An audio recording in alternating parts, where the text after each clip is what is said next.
Back in this video, I told you about the intentions of the Health Education England to introduce a new route into medicine by means of an apprenticeship to allow intellectually capable folks who, due to financial reasons, couldn't access the traditional medical route. The icing on the cake is that unlike traditional medics, these bros will be paid on the job. On the 19th of July, the HEE announced the program has been approved and is ready to be shipped in 2023. Like the past, the same arguments against the program have resurfaced, and they normally go along the lines of devaluation of the profession, a two-tier system, lower standard of training, to plastering over the cracks. Some argue that traditionally, medicine has had its prestige due to the intellectual hurdles one must overcome to gain admission onto the course, and hence attracted the creme de la creme of school leavers. However, if this same profession is accessible through an apprenticeship, which traditionally is not associated with such prestige, this erodes the value of the profession. Some argue this will cause an us versus them sentiment, a two-tier system if you will, because regardless of how the HEE tries to spin this program, traditionally trained medics won't fully see them as equals, and there will always be a shadow of illegitimacy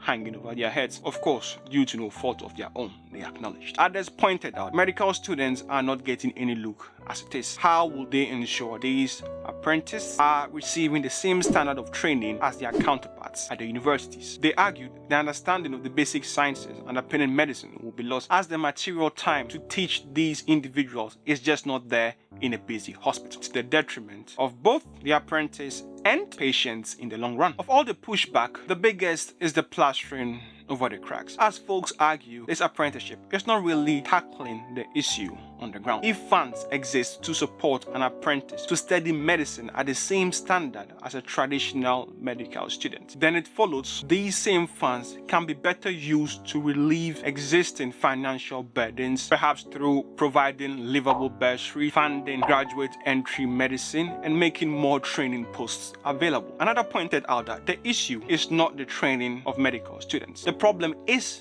retaining them. If the financial incentives were properly aligned, doctors wouldn't be leaving this country to seek greener pastures. Hence, even if this program allows for the training of a doctor without the initial depth, the realities of working within the NHS will cause them to burn out, and they will also eventually seek alternative pastures, unless they can't. Some people feel there must be a catch, there must be a fine print, a devil in the detail somewhere that restricts these apprentices. Because if one can truly go through this program, come out and be fully registered by the GMC after completing your foundation program without any ramifications, what incentive is there for anyone to really do the traditional medical route and amass a debt worthy of a mortgage? So far, we know it's going to be a 60-month program that can be completed full-time or part-time, and the entry requirements will be determined by the employer and the university. However, in a different paper, it said the entry requirements will be the same as the traditional route. If this is indeed the case, then the case of devaluing the profession really falls flat on its face, because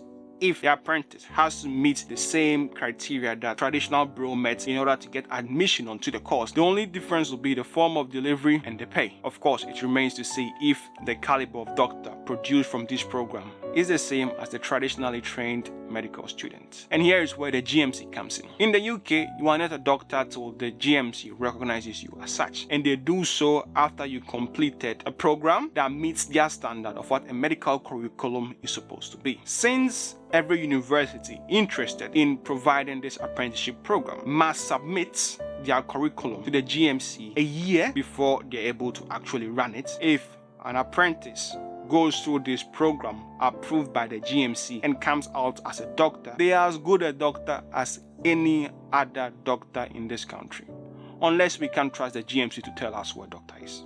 I'm just saying. I can't really argue against the point that recruitment and retention of doctors can be achieved in alternative ways and still make the profession accessible, diverse, and representative of the local community through the traditional medical route with the appropriate funds. Because I doubt the bros from another mother will be prepping themselves for these long voyages away from their loved ones if their checks were right in this country. If some additional funding were made available through some means testing, I do suppose that people from a broader socio-economic background who, due to financial burdens, cannot necessarily enter medicine could also participate in medicine via the traditional route. I can't find an argument as to why apprenticeship is the way forward. Perhaps these funds are only available due to some hoity-toity legal framework that says you can get this money only if it's an apprenticeship. I don't know anything. I'm just waffling at this point. On the matter of the devil in the detail, from what I've read so far, it seems an apprentice cannot be obligated to work with the employer that trained them. You can't force them to do the foundation program with you, and you can't force them to do their specialty training with you, meaning they are as free as a kite. And the question is, are they allowed to fly out of the UK? That remains to be seen. This thing is more complex than it seems. Let's see how it unfolds. And before I go, they've delayed the PA regulation again till 2024. But who is counting? It's your boy Yoti, and I'm out. Salute!